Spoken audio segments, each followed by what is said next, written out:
দেখো কোশ্চেনটা কি ছিল, কোশ্চেনটা ছিল হচ্ছে যে আমাদের তিনটা রাশি দেওয়া আছে, একটা হচ্ছে এ ভেক্টর, একটা বি ভেক্টর, একটা হচ্ছে সি ভেক্টর। প্রশ্ন ছিল উদ্দীপকের সি ভেক্টরের কালের ডাইভারজেন্স শূন্য কিনা। দেখো মজার জিনিস, আমাদের প্রথম কোশ্চেন হচ্ছে সি ভেক্টরের কাল, কাল করার পরে আবার ডাইভারজেন্স। তাহলে আমাদের কালের ডাইভারজেন্স শূন্য কিনা, তাহলে আগে সি সি এর কাল করা লাগবে। তাহলে সি ইউ আর এল কাল, এই কাল সি ভেক্টর মানে হচ্ছে আমাদের ভেক্টর অপারেটর আর এই সি ভেক্টরের কস গুণ। আর কস গুণ মানে তো ম্যাট্রিক্স, কোনো কথা হবে না। এখানে কি থাকবে বলো তো, আই ক্যাপ, তারপর কি আমাদের জে ক্যাপ, দেন থাকবে হচ্ছে কে ক্যাপ।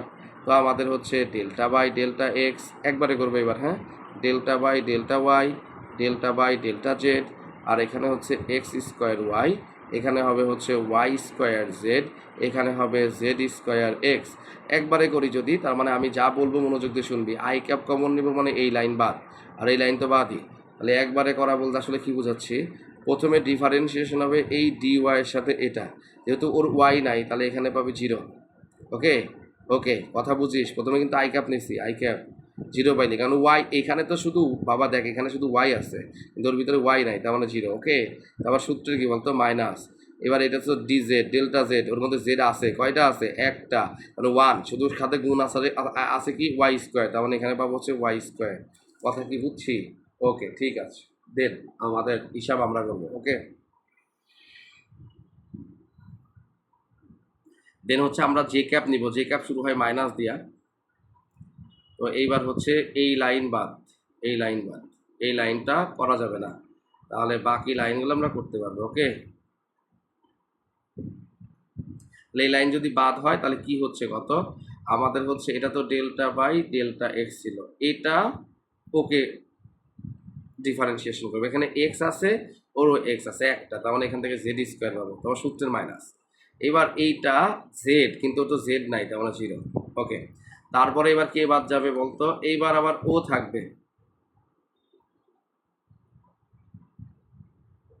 এইবার বাদ যাবে হচ্ছে এই লাইনটা। ওকে, আচ্ছা, এই লাইনটা হচ্ছে কে দিয়ে শুরু হয়েছে, তার মানে আমরা এখানে লিখবো হচ্ছে,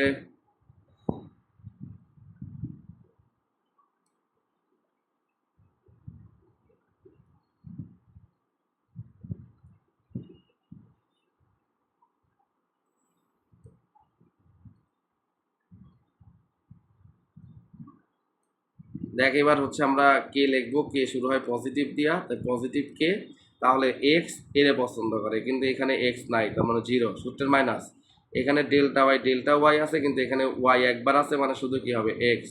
তাহলে আমরা ডিফারেন্সিয়েশন করে যেটা পাইলাম সেটা হচ্ছে Y square I cap, then হচ্ছে minus Z square J cap, then আমরা পাইলাম হচ্ছে এক্স কে ক্যাপ। কোনো প্রবলেম নাই। আচ্ছা, কেবল তো কাল পাইলাম, এবার বলছে কালের ডাইভারজেন্স, মানে তুমি যে কাল পাইলা সেই কালের ডাইভারজেন্স করতে হবে, তার মানে ডিভ ডাইভারজেন্স কালে করবা, কাল, কাল সি ভেক্টর, তার মানে এটা হচ্ছে কালের ডাইভারজেন্স।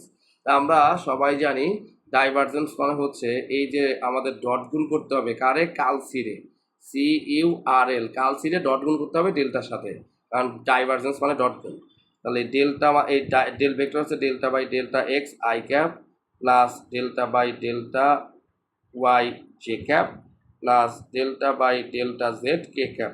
ওকে, সাথে ডট গুণ, কাল লাগবে, কাল কি আছে, যে কাল বেরোইছে কত, Y square I cap minus Z square J cap plus X K cap. Okay, আসো, সেটা হচ্ছে এই আই সবসময় আয়ের সাথে গুণ হয়, মানে ডেল্টা বাই ডেল্টা এক্স, আর এখানে আয়ের সহগ ছিল ওয়াই স্কোয়ার, প্লাস এখানে যে সবসময় জেড এ পছন্দ করে, ডেল্টা বাই ডেল্টা ওয়াই, আর এখানে ছিল মাইনাস জেড স্কোয়ার। দেখো, আর এখানে delta by delta Z, delta Z কে শুধু কে রে পছন্দ করে, কে এখানে ছিল এক্স।